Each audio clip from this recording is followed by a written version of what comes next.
Good afternoon to all the students. Crop science paper number 1. Crop science paper number 1 मधलं जे आता आज आपण चॅप्टर जे बघणार आहोत तो आहे कॉटन. कॉटन याचा अर्थ आहे कापूस. क्रॉप सायन्स पेपर नंबर 1 मधला जो चॅप्टर बनणार आहे तो आहे कॉटन. तर कॉटन म्हणजे कापूस. तर त्याच्या संदर्भात आपण माहिती बघूया की काय म्हटलंय बघा की लोकल नेम. तर कॉटनचा लोकल नेम काय आहे तर कापूस किंवा कपाशी सुद्धा काय बघा म्हणजे म्हटलं जातं. तर लोकल नेम कापूस. Family, what is the family of cotton. तर कॉटनची काय फॅमिली आहे, कापसाची काय फॅमिली आहे तर त्याचं नाव आहे मालवेसी. फॅमिली मालवेसी. त्याच्यानंतर बघा बॉटनिकल नेम. तर त्याचे वेगवेगळे बॉटनिकल नेम्स आहेत. तर त्याच्यामधल्या तर त्याला काय म्हणलं की गॉसिपम स्पेसीज. तर गॉसिपम नावाचे आता बॉटनिकल नेम्स असतील, वेगवेगळे शास्त्रीय नावं असतील. तर त्याची एक लिस्ट खाली दिलेली आहे बॉटनिकल नेमची किंवा शास्त्रीय नावांची. तर ओरिजिन. तर बघा ओरिजिन, बॉटनिकल नेम, ओरिजिन ह्याचं वेगवेगळी लिस्ट दिलेली आहे. तर ओरिजिन काय म्हटलंय, cotton is said to be have 2 centre of origin. म्हणजे 2 ठिकाणी वेगवेगळे सेंटर ऑफ ओरिजिन आहेत. म्हणजे ओल्ड वर्ल्ड कॉटन आणि न्यू वर्ल्ड कॉटन. म्हणजे जुनं कॉटन असेल त्याचं एक वेगळं ओरिजिन आहे आणि न्यूज म्हणजे नवीन वर्ड्समध्ये सध्या जे कॉटन आहे त्याचं एक वेगळं ओरिजिन आहे. तर काय म्हटलं बघा ओल्ड वर्ल्ड कॉटन. तर त्याच्यामधून काय आहे एसेंटिक किंवा देशी कॉटन. म्हणजे आपल्याकडे जे वापरलं जातं देशी. तर त्याच्यामध्ये काय आहे बघा तर इंडिया, त्याचं जे मुख्य ओरिजिन आहे ते आहे इंडिया. जर देशी कॉटन असेल किंवा ॲसेटिक म्हटलं जातं तर ॲसेटिक म्हणजेच देशी कॉटन. जर देशी कॉटन असेल तर त्याचं ओरिजिन आहे इंडिया, इंडोचायना किंवा ट्रॉपिकल आफ्रिका किंवा आफ्रिकेतल्या काही भागामध्ये त्याचं ओरिजिन केलं जाईल. इंडिया, इंडोचायना किंवा ट्रॉपिकल आफ्रिका हे त्याचं ओरिजिन झालं. त्याच्यानंतर बघा न्यू वर्ल्ड कॉटन. सध्या न्यू वर्ल्ड कॉटनमध्ये जर असेल तर त्याचं ओरिजिन आहे मेक्सिको किंवा सेंट्रल अमेरिका. तर बघा की कॉटनचं ओरिजिन जर आपल्याला विचारला असेल प्रश्न तर त्याचं मेक्सिको, सेंट्रल अमेरिका कुठलंही दिलं तर चालेल. प्रॉपरली जर स्पेसिफिक केलं नसेल तर मेक्सिको हे कॉटनचं ओरिजिन आहे. ओरिजिन म्हणजे मूळ स्थान. कॉटन म्हणजे कापूस. कॉटन या शब्दाचा अर्थ आहे कापूस. तर बघा की कापसाच्या कोणकोणत्या स्पेसीज आहेत, कोणकोणत्या जाती आहेत तर ओल्ड वर्ल्ड आणि न्यू वर्ल्ड. तर ह्या दोन वेगळ्या जर स्पेसीज केल्या तर 2 ह्याच्यामध्ये ह्या कॉटनच्या स्पेसीज जाती ज्या आहेत ह्या डिवाइड केल्या जातील. त्याच्यामध्ये ओल्ड वर्ल्ड आणि न्यू वर्ल्ड. तर हे बघा तर समजा आपल्याला ज्यावेळेस कापसाचं बॉटनिकल नेम म्हणजे शास्त्रीय नाव विचारलं जाईल तर त्यावेळेस आपल्याला कापसाचं शास्त्रीय नाव काय द्यायचं आहे की गॉसिपम आर्बोरियम. वर्ल्ड वॉरमध्ये गॉसिपम आर्बोरियम, गॉसिपम हॅर्बेसियम किंवा न्यू वर्ल्डमध्ये असेल तर गॉसिपम हिरसुटम किंवा गॉसिपम बार्बेंडिस. तर बघा सगळ्यात महत्त्वाचं असं आहे की कॉटनच्या जर आपल्याला बॉटनिकल नेम विचारलं तर ह्या 4पैकी कोणतेही बॉटनिकल नेम लिहिलं तरी चालू शकतं. गॉसिपम आर्बोरियम लिहू शकता, गॉसिपम हर्बेसियम असं सुद्धा लिहू शकता, गॉसिपम हिरसुटम तसेच किंवा गॉसिपम बार्बेंडिस. हे 4 वेगवेगळे कॉटनचे म्हणजे कापसाचे वेगवेगळे शास्त्रीय नावं आहेत. गॉसिपम आर्बोरियम, गॉसिपम हर्बेसियम, गॉसिपम हिरसुटम आणि गॉसिपम बार्बेंडिस. तर हे वेगवेगळे. तर काय म्हटले बघा हे जे स्पेसीज आहेत त्याच्यानुसार त्याचे जे आहेत ते ओरिजिन दाखवले आहेत. जे स्पेसीज आहे त्या स्पेसीजनुसार ह्याचं ओरिजिन दाखवले. तर बघा पुस्तकामध्ये तुम्हाला लक्षात येईल. तर जी म्हणजे गॉसिपम. तर गॉसिपम आर्बोरियम जे आहे ते कुठून येतं इंडियामधून. त्याचं जे ओरिजिन आहे गॉसिपम आर्बोरियमचं ओरिजिन आहे इंडिया. शॉर्ट स्टेपल किंवा कोरस बघा. त्याच्यानंतर गॉसिपम हर्बेसियम. तर शॉर्ट स्टेपल म्हणजे त्याचा जो धागा निर्माण होणार असेल तो लहान धागा असेल आपण समजा कापसाचा जो आपण वापर करत असतो तर धागा तयार करण्यासाठी, ठीक आहे. त्याच्यानंतर बघा गॉसिपम हार्बेसियम, समजा गॉसिपम हार्बेसियम नावाचे स्पेसिस असेल तर त्याची जी ओरिजिन आहे किंवा त्याचं जे मूळ स्थान आहे ते आहे सेंट्रल आशिया. ते लॉंग स्टेपल म्हणजे त्याचा धागा असा जो लांबपर्यंत असेल आणि फायनर म्हणजे स्मूथ असेल, फाईन असेल. त्याच्यानंतर थर्ड आहे गॉसिपम हिरसुटम. तर गॉसिपम हिरसुटमचं जे ओरिजिन आहे ते आहे अमेरिकातून ते ओरिजिन झालेलं आहे. ते आहे मीडियम टू लॉंग स्टेपल. त्याचा जो धागा असेल तो मीडियम, मध्यम ते लॉंग म्हणजे लार्ज, लांब. समजा आता बघा की कापूस जे आहे तो कापूस आपण विशेष करून धागाच्या निर्मिती करण्यासाठी कापसाचा आपल्या ठिकाणी वापर करत असतो, धागा तयार करण्यासाठी. तर आपण कापसापासून कापड तयार केलं जातं, तर कापडाचे धागे तयार केले जातात. तर ह्याच्यामध्ये long staple, short staple, medium too long staples तर जे आहेत हे धागे कशा पद्धतीचे तयार होतील, ज्या कापसाच्या वेगवेगळ्या जी व्हरायटीज आहेत त्या व्हरायटीपासूनच आपल्याला अशा पद्धतीचे धागे तयार होतात. तर short staple, long staple, medium too long staple. त्याच्यानंतर जे 4 बघितले ते आहे गॉसिपम बार्बेंडीज. गॉसिपम बार्बेंडीज आहे ते इजिप्तमधून या ठिकाणी त्याचं जे ओरिजिन आहे, ठीक आहे. तर गॉसिपम बार्बेंडीज ते जे ओरिजिन आहे ते इजिप्तपासून आहे. Not grown for commercial purposes. तर जे कॉटनमधला जो बार्बेंडीज नावाचं जे आहे, जी स्पेसिस आहे ती जी कमर्शियल म्हणजे या ठिकाणी आपण त्याच्यापासून कापड निर्मिती करण्यासाठी वापरू शकत नाही. It is not grown for commercial purposes. तर हे बघा की थोडासा जरी किचकट पार्ट असला तरी आपल्याला ह्याच्यामध्ये जे विचारलं जाऊ शकतं ते म्हणजे ओरिजिन ऑफ कॉटन. तर ओरिजिन आपल्याला 4 वेगवेगळे ओरिजिन दिलेले आहेत. तर बघा काय आहे, इंडिया आहे, इंडो चायना आहे, ट्रॉपिकल आफ्रिका आहे, मेक्सिको आहे, सेंट्रल अमेरिका. तर कोणत्याही एक ठिकाणचं ओरिजिन आपण टाकलं, हे जे फिल इन द ब्लँक्समध्ये अशा पद्धतीचे प्रश्न येऊ शकतात. तर समजा जनरली मॅक्सिको हे जनरली त्याचं मूळ स्थान किंवा ओरिजिन आहे. त्याच्यानंतर बघा economic use of a cotton. तर या ठिकाणी कापसाचा आपल्यासाठी कोणता फायदा आहे, economic use of a cotton. तर आपल्या पुस्तकामध्ये बघायचं आणि लक्ष द्यायचं आहे की economic use of cotton. 1 number, cotton is a most important cash crop of India. जे या ठिकाणी कापूस असेल, कापूस सर्वाधिक महत्त्वाचं इम्पॉर्टंट कॅश क्रॉप आहे. कॅश क्रॉप म्हणजे आपल्याला या ठिकाणी पैसे मिळवून देणारं एक वेगळं क्रॉप आहे. जसे की ऊस सुद्धा एक कॅश क्रॉप आहे. तसंच एक कॉटन या ठिकाणी काय आहे, तर कॉटन आपण काय खाद्यासाठी आपण उपयोग करत नाही. तसंच तर कॉटन आपण किंवा कापसाचा आपण कॅश क्रॉप म्हणून या ठिकाणी त्याचा वापर केला जातो. It is a most important cash crop of India.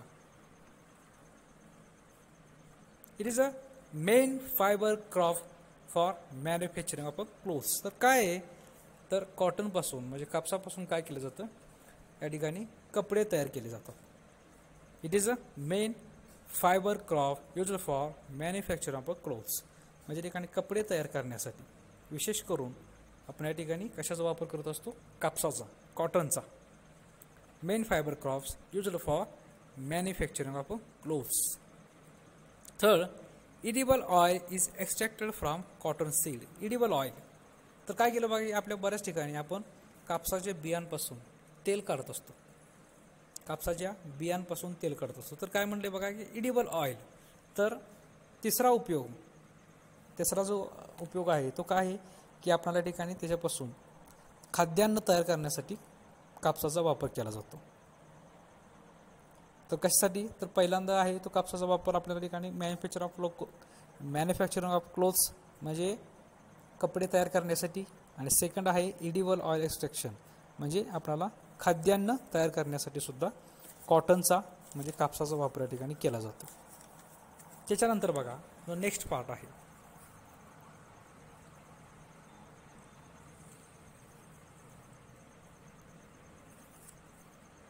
Second. तर फोर्थ इकॉनॉमिकल यूजेस काय आहे की oil is used for manufacturing of a slope, explosives, cosmetic, plastic, insecticide and fungicide. तर काय म्हणत आहे, तर जे कापसापासून जे आपण तेल निर्माण करत असतो, कापसापासून जे तेल मिळतं तर त्या तेलाचा आपण काय करतो, सोप म्हणजे बघा की आपण जे सौंदर्य प्रसाधने असतील, कॉस्मेटिक्स किंवा शॅम्पू असेल, तर शॅम्पू तयार करण्यासाठी असेल किंवा सौंदर्य प्रसाधने करण्यासाठी असेल तर त्याच्यासाठी त्याच्या ऑइलचा म्हणजे त्याच्या तेलाचा वापर केला जातो. सोप, एक्सप्लोजिव्ह म्हणजे बॉम्ब तयार करणे किंवा सुरुंग तयार करणं. तर अशा पद्धतीचे याच्यामध्ये जे तयार केलं जातं ते कॉटन तेल असते किंवा कापसापासून निर्माण केलेलं तेल असेल. त्याच्यानंतर प्लॅस्टिक, इन्सेक्टिसाइड, फंजिसाइड म्हणजे कीटकनाशके असतील, बुरशीनाशके असतील. तर अशा पद्धतीचे कीटकनाशके, बुरशीनाशके ह्यांना जर तयार करायचे असतील तर आपण कॉटन ऑइल म्हणजे कापसापासून असणारं जे ऑइल असेल, कापसाचं तेल असेल, ते त्याचा मुख्य करून वापर करत असतो. 5 number, oil is also used for making वनस्पती घी. त्या ठिकाणी वनस्पती तूप. तर काय असतं, आर्टिफिशियली ज्यावेळेस आपण आर्टिफिशियल किंवा कृत्रिमरित्या ज्यावेळेस तूप तयार करत असतो तर वास्तविकता तूप जे आहे ते आपण दुधापासून तयार केलं जातं.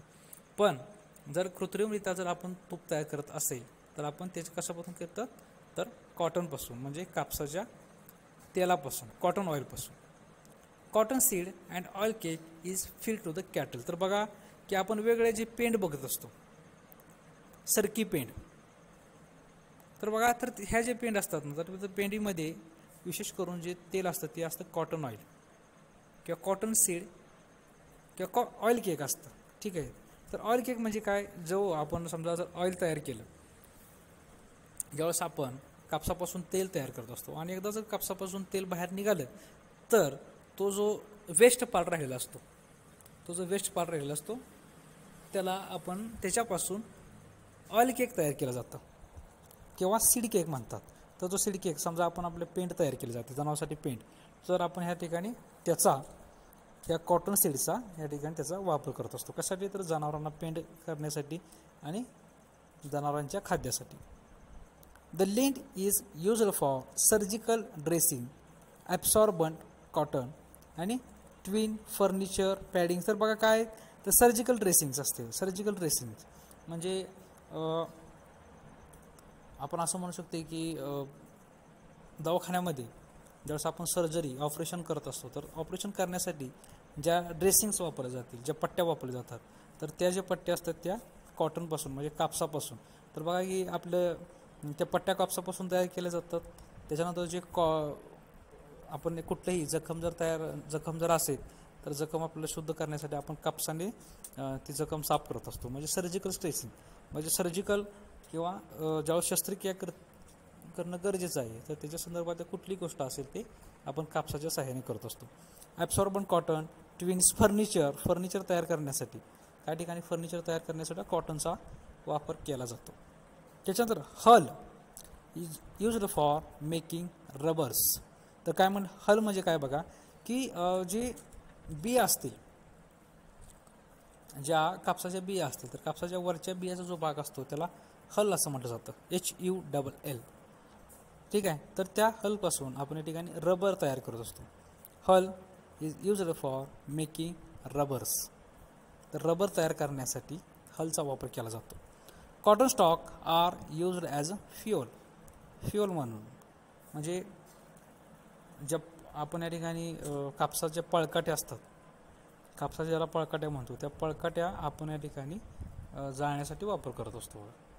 त्याच्यानंतर it provide employments in a cotton growing trades, ginning and pressing, fibre making, textile, marketing. तर काय बघा ज्या आपण सरकी काढणे म्हणा किंवा ज्या कापसापासून ज्या निर्माण होणाऱ्या इंडस्ट्रीज असतील, कापसापासून निर्माण होणारे जे वेगवेगळे उद्योग असतील त्या उद्योगामध्ये एम्प्लॉयमेंट जनरेशन म्हणजे रोजगार निर्मितीसाठी विशेष करून म्हणजे बघा टेक्स्टाईल इंडस्ट्रीज असतील, मार्केटिंग, टेक्स्टाईल इंडस्ट्रीज म्हणजे कापडापासून तयार होणारे जे उद्योग समूह असतील. त्याच्यानंतर मार्केटिंग म्हणजे तर मार्केटिंगमध्ये तर ह्याचा विशेष करून या ठिकाणी त्याच्यापासून एम्प्लॉयमेंट जनरेशन जास्त प्रमाणात होत असतं. तर बघा आपल्याला ह्या ठिकाणी काय म्हणायचं आहे की कॉटन म्हणजे कापूस. तर कापसाचं जे इकॉनॉमिकली इम्पॉर्टंट असेल, विशेष करून कापसाचं महत्त्व आपल्यासाठी कापसाचं महत्त्व काय असेल तर सगळ्यात महत्त्वाचं जे आहे ते कापसापासून या ठिकाणी कपडे तयार केले जातात, मॅन्युफॅक्चर ऑफ क्लोथ्स. त्याच्यानंतर कापसापासून आपण ठिकाणी इडिबल ऑइल म्हणजे खाण्यासाठी जे तेल निर्माण केलं जातं ते कापसापासून तयार केलं जातं. ठीक आहे, इडिबल ऑइल ज्याला आपण म्हणू. त्याच्यानंतर बघा कापसापासून वनस्पती घी तयार केले जातात. त्याच्यानंतर कापसापासून कॉटन सीड केक असेल किंवा ऑइल केक असेल जे की आपल्याला जनावरांसाठी जी पेंड तयार केली जाते तर त्या पेंडसाठी वापरला जातो. त्याच्यानंतर बघा कॉटनचा जे स्टॉक असेल म्हणजे जे पळकाटे असेल ते आपण इंधन म्हणून सुद्धा याचा वापर करत असतो. तर हे जे महत्त्वाचे आहेत हे महत्त्वाचे एक ठराविक ते 4 ते 5 इकॉनॉमिकल इम्पॉर्टन्स आपल्याला माहीत असणं गरजेचं आहे. 4 ते 5 इकॉनॉमिकल इम्पॉर्टन्स आपल्याला माहीत असावं.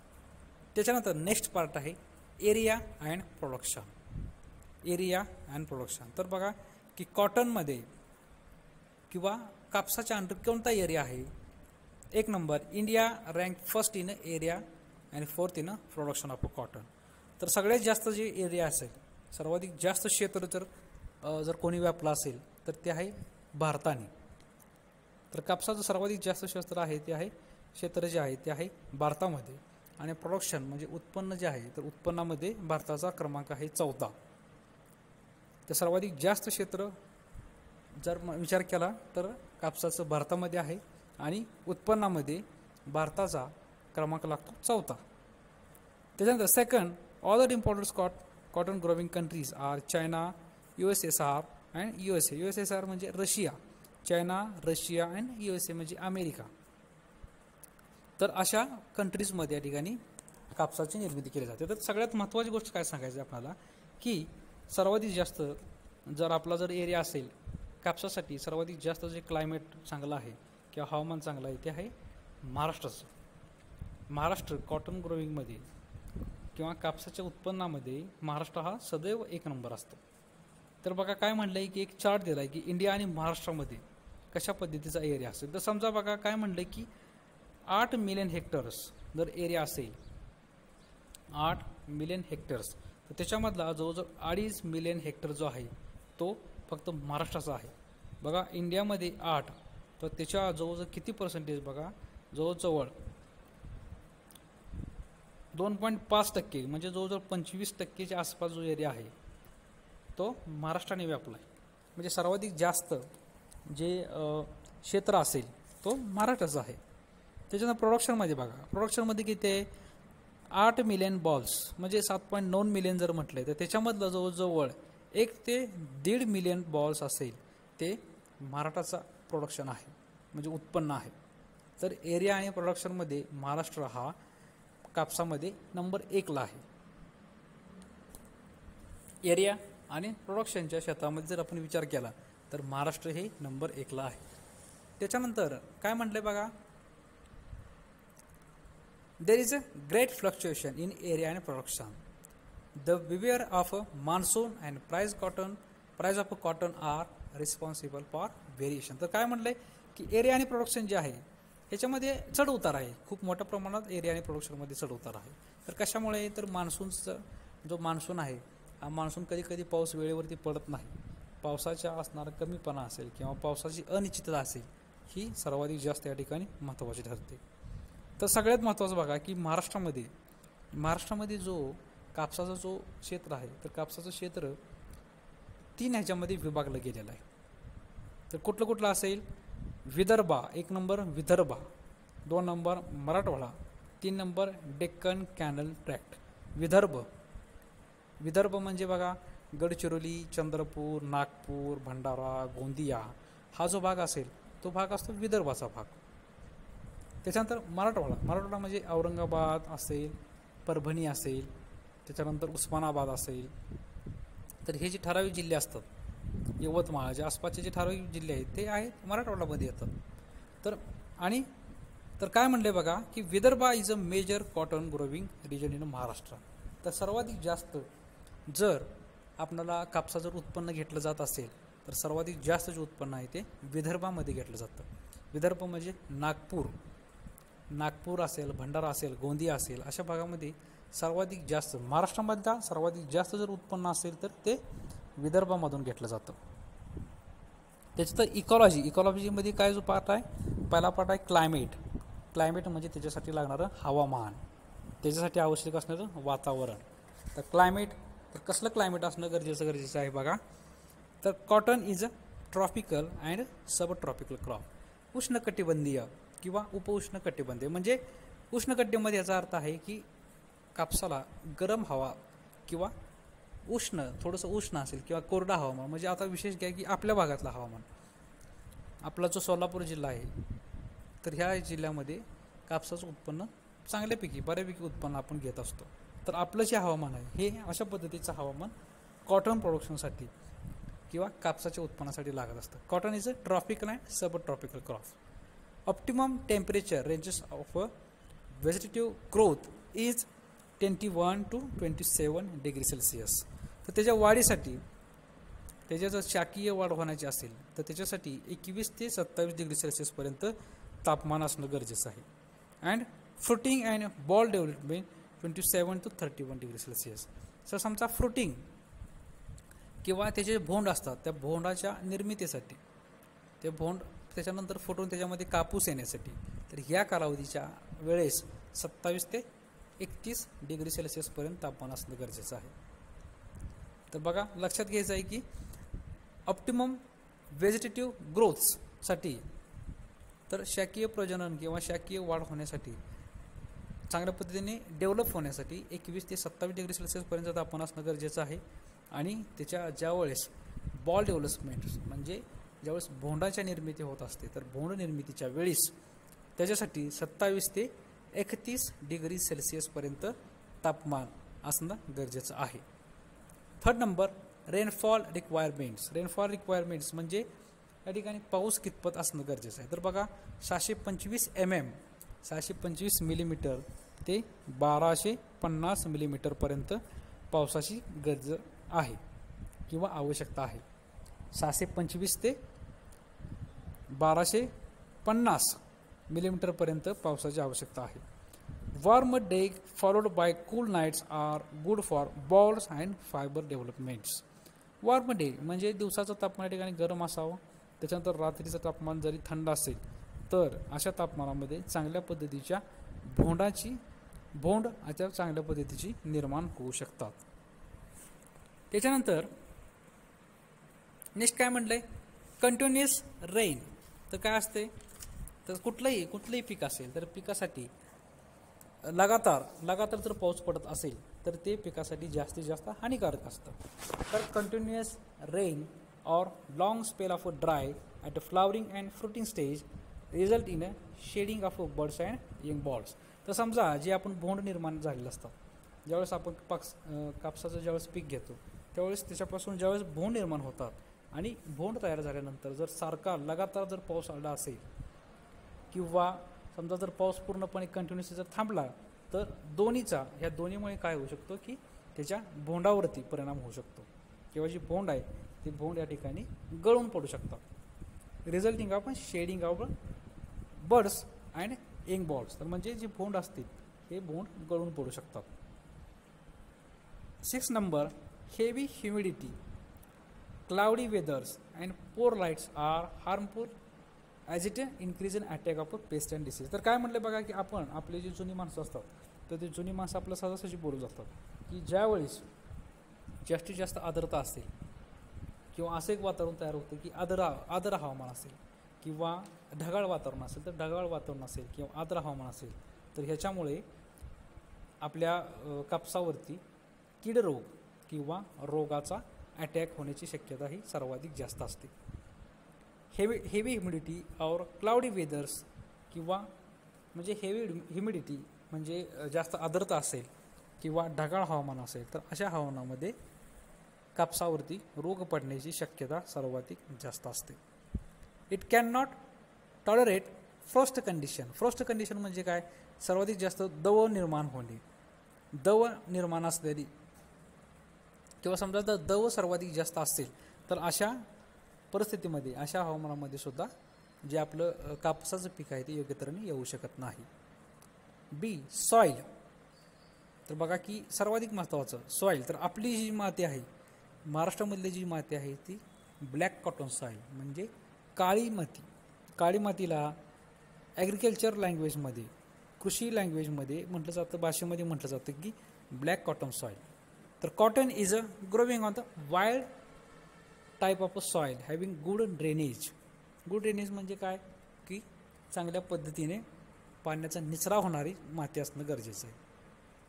तर काय म्हणलं आहे बघा की 1 number alluvial soil of Indo Gangetic plains. तर रेताळ जमीन असेल, रेताळ माती असेल, अशी सुद्धा माती या ठिकाणी लागू शकते, चालू शकते. त्याच्यानंतर black cotton soil of Maharashtra. तर महाराष्ट्रामध्ये जी माती लागते ती आहे, त्याला म्हटलं जातं की ब्लॅक कॉटन सॉईल. तर महाराष्ट्रामध्ये ब्लॅक कॉटन सॉईल असेल. त्याच्यानंतर काय म्हणलं आहे सँडी सॉईल ऑफ राजस्थान. राजस्थानमध्ये जी वाळू मिश्रित जमीन असेल, वाळू मिश्रित माती असेल, अशी सुद्धा माती चालू शकते. त्याच्यानंतर red loam soil of Assam. तर आसाममध्ये सुद्धा कापसाचं पीक घेतलं जातं. तर आसाममध्ये जी माती ती कशी असेल रेड सॉईल म्हणजे लाल माती. आसाममध्ये लाल माती सुद्धा कापसासाठी चालू शकते. Generally in Maharashtra a rainfed crop cotton is growing in a heavy medium black soil. तर काय केलं जातं बघा आपल्या भागामध्ये जी कापूस आहे तो कापूस हा ब्लॅक सॉईल म्हणजे काळ्या मातीमध्ये आपण या ठिकाणी कापूस पिकवत असतो. Heavy medium black soil having good water holding capacity म्हणजे कशी की ज्याच्यामध्ये पाणी धरून ठेवण्याची क्षमता ही चांगली असणं गरजेचं आहे. Having good water holding capacity and as irrigated crop growing in a alluvial soil. Alluvial soil म्हणजे रेताळ माती असेल तर या ठिकाणी आपण जिथं पाण्याचं प्रमाण आहे, जिथं आपण या ठिकाणी पाणी देऊ शकतो, तर पाणी देऊन रेताळ जमिनीमध्ये आपण या ठिकाणी कापसाचं पीक घेऊ शकतो. पण साधारणतः ब्लॅक कॉटन सॉईल म्हणजे जी काळी माती असेल तर काळी मातीमध्ये कापूस चांगल्या पद्धतीने येऊ शकतो किंवा येत असतं. काय म्हणले 6 number it does not tolerate water logging condition किंवा वॉटर लॉगिंग सॉईल. तर ज्या ठिकाणी दलदल असेल तर दलदलीच्या ठिकाणामध्ये आपण म्हणजे कॉटन असेल किंवा कापूस असेल तर कापूस आपण योग्य तऱ्हेने पिकवू शकत नाही. दलदलीच्या ठिकाणामध्ये कापूस योग्य तऱ्हेने पिकवू शकत नाही. त्याच्यानंतर बघा व्हरायटीज ऑफ कॉटन. व्हरायटीज म्हणजे काय? व्हरायटीज म्हणजे जाती, कापसाच्या असणाऱ्या वेगवेगळ्या जाती. तर देशी कॉटन व्हरायटीज म्हणजे या ठिकाणी जे आपल्या भागात देशी व्हरायटी कुठल्या कुठल्या असतील बघा. तर देशी व्हरायटी कुठल्या असतात G6, G12, G22, G46. तर सर्वाधिक महत्त्वाचं आहे ते आपल्या ठिकाणी नावं लक्षात असणं गरजेचं आहे. तर बघा देशी व्हरायटीमध्ये कुठले आहे एकनाथ, रोहिणी, वीरनार, ज्योती, Y1, दिग्विजय, संजय. तर ही जी नावं आहेत ही नावंच लक्षात असणं गरजेचं आहे. एकनाथ, रोहिणी, वीरनार, ज्योती, दिग्विजय, संजय ह्या ज्या आहेत ह्या देशी व्हरायटी आहेत. देशी किंवा पारंपरिक असणाऱ्या व्हरायटीज किंवा ह्याच्यामध्ये बघा CJ73, AKA5, AHH468. तर ह्या व्हरायटीज विचारल्या जात नसतात, परंतु जी नावं आहेत एकनाथ, रोहिणी, वीरनार, ज्योती, दिग्विजय, संजय तर ह्या देशी व्हरायटी आहेत किंवा असणाऱ्या पारंपरिक व्हरायटी आहेत. नंतर अमेरिकन कॉटन व्हरायटीज. अमेरिकन तर त्याच्यामध्ये कुठल्या बघा बुरी 147, बुरी 394, बुरी 1007, पौर्णिमा, दिविराज, लक्ष्मी. तर ह्या ज्या आहेत ह्या सर्वाधिक इम्पॉर्टंट व्हरायटी आहेत अमेरिकन कॉटनमधल्या. पौर्णिमा, दिविराज, लक्ष्मी, MCU2, MCU5, DHY286. तर ह्या जी व्हरायटीज आहेत ह्या अमेरिकन कॉटनच्या व्हरायटीज आहेत. त्याच्यानंतर इजिप्तियन कॉटन. तर इजिप्तियन कॉटनमध्ये सर्वाधिक महत्त्वाचं लक्षात ठेवायचं की सुजाता. तर सुजाता ही जी व्हरायटी आहे ती इजिप्तमध्ये जी कॉटन, इजिप्तमधलं जे कापूस आहे त्या कापसाची जी मुख्य व्हरायटी आहे ती आहे सुजाता.